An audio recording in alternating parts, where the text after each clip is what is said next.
सुप्रभातम. आपल्याला VSC 1 मध्ये paper आहे प्राचीन भारतीय सौंदर्य प्रसाधने. तर याची सुरुवात आपण आजपासून करत आहोत.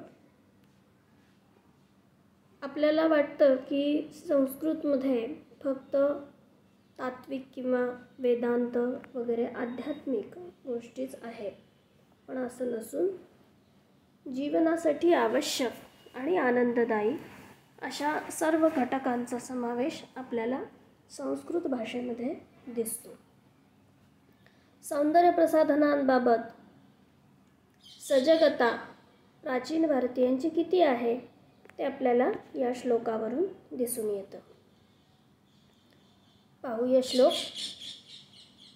कस्तूरी तिलकं ललाटपटले वक्षस्थले कौस्तुभं नासाग्रे वरमौक्तिकं करतले वेणुकरे कंकणं सर्वांगे हरिचन्दनं सुललितं कंठे च मुक्तावली गोपस्त्री परिवेष्टितो विजयते गोपालचूडामणिः. म्हणजे यामध्ये कृष्णाचं वर्णन केलेलं आहे. त्याचा ध्यानाचा हा श्रीमद भागवत पुराणामधला श्लोक आहे.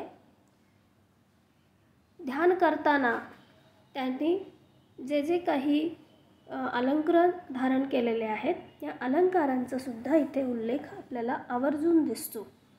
आणि यावरूनच आपण म्हणतो की प्राचीन भारतीय हे सौंदर्याविषयी अतिशय सजग होते. बघा काय काय म्हटलेलं आहे. कस्तुरी तिलकम, त्यांनी तिलक लावलेला आहे, तो कस्तुरीचा आहे. कस्तुरी हे अत्यंत सुगंधी आणि काळ्या रंगाचं असं द्रव्य आहे. ही हरणाच्या पोटामध्ये मिळते म्हणतात. तर ह्याचा तिलक लावलेला आहे.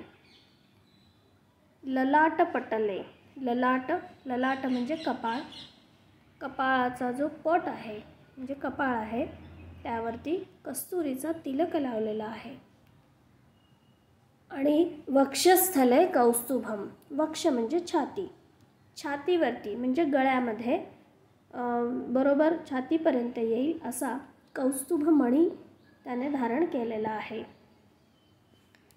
इतकंच काय, पण नासाग्रे वरमौक्तिकम, नासाग्रे म्हणजे नाकामध्ये, वरमौक्तिकम, वर म्हणजे श्रेष्ठ प्रकारचा मोती धारण केला आहे.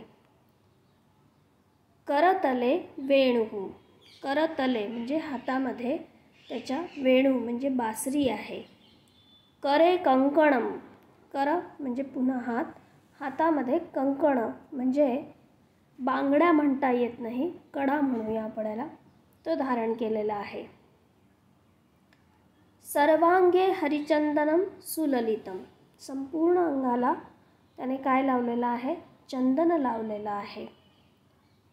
कंठेच मुक्तावली, आणि गळ्यामध्ये मुक्तावली म्हणजे मोत्यांची माळ धारण केलेली आहे. असा हा गोपस्त्री परिवेष्टितः म्हणजे गोपस्त्रियांनी वेढलेला असा गोपालचूडामणिः म्हणजे गोपालांमध्ये जो मुख्य आहे तो त्याचा विजय होतो. हे त्याच्या ध्यानाचा श्लोक आहे.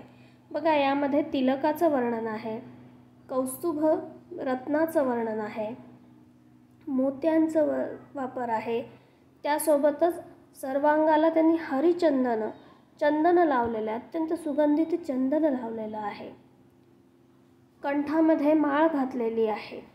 हे असं एवढे अलंकार आणि अंगराग आपल्याला इथे पाहायला मिळतो. आणि यावरूनच आपण म्हणतो की आपले प्राचीन भारतीय जे होते ते सौंदर्याबाबत अतिशय जागरूक होते. आणि या पेपरमध्ये आपल्याला याच सौंदर्याच्या त्यांच्या विधा ह्या शिकायच्या आहेत.